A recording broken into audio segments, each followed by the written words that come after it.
নারায়ণগঞ্জ জেলার চাষাস কর্তৃক আয়োজিত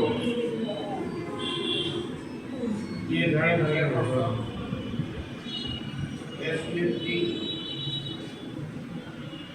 বেগম খালেদা জিয়ার ৮০তম জন্মবার্ষিকী এবং ৮১তম দিনে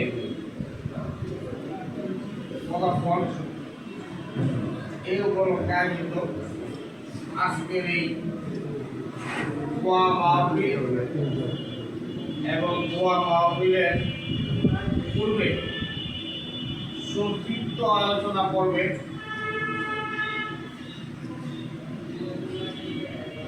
উপস্থিত এই আলোচনা পর্বের সম্মানিত সভাপতি মঞ্চ উপস্থিত নারায়ণগঞ্জ জেলা এবং জেলা অন্তর্গত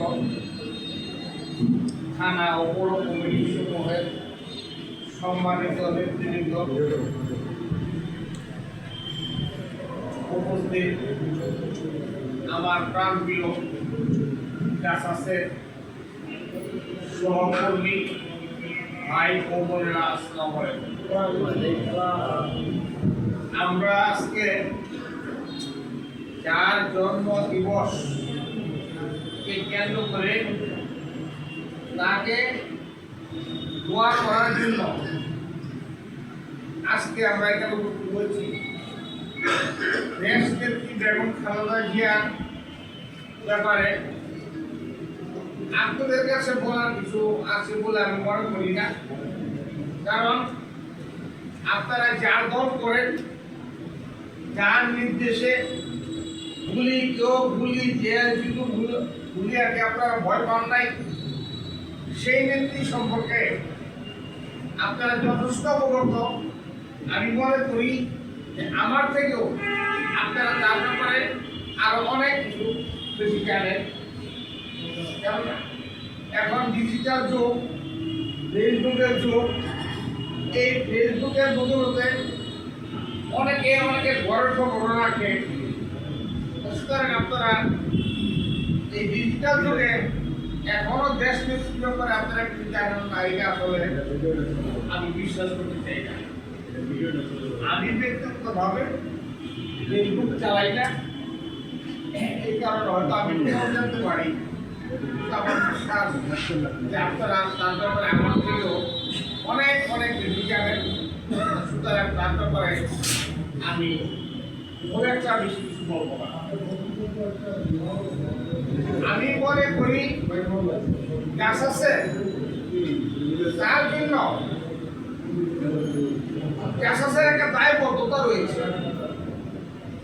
দায়বদ্ধতা সম্পর্কে পর্যন্ত অনেকে শক্তিরা ঘরে নিয়ে আসেন, শক্তিরা জায়গায় দেন, তার ভালো মন্দের ব্যাপারে তার একটু দেখাশোনা দায়িত্ব তার উপর বর্তায়। আমি দায়বদ্ধতা এই কারণে বলছি যে আজ থেকে প্রায় ৩০-৩৫-৪০ বছর আগে ১৯৮১ সালে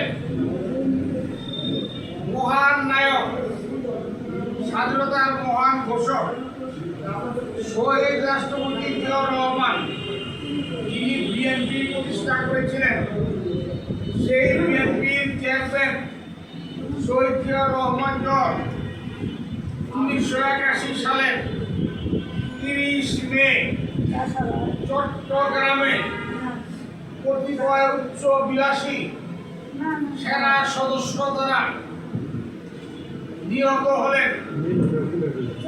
তারপর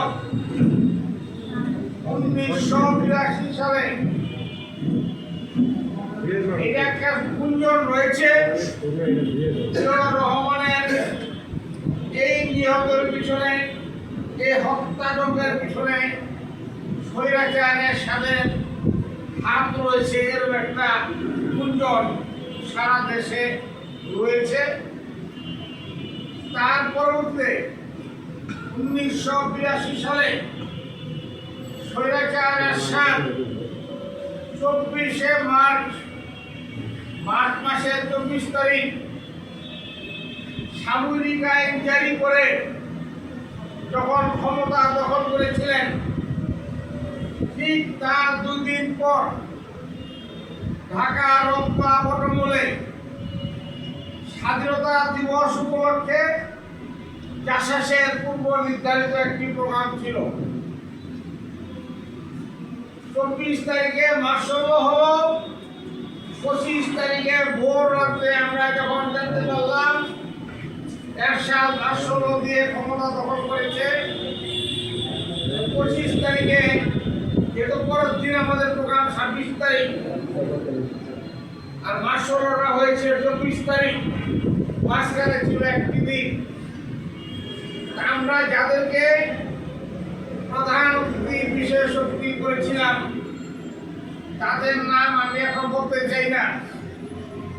তারা যখন নিরাপদ আশ্রয়ে নিরাপদ বিরুদ্ধে চলে গেলেন, আমরা জাসাসের পক্ষ থেকে আমি সহ দেশ নেত্রী বেগম খালেদা জিয়া, তখন শহীদ রাষ্ট্রপতি জিয়াউর রহমানের গৃহিণী, তার বাসায় যে তাকে বুঝিয়ে জাসাসের অনুষ্ঠানে নিয়ে আসলাম।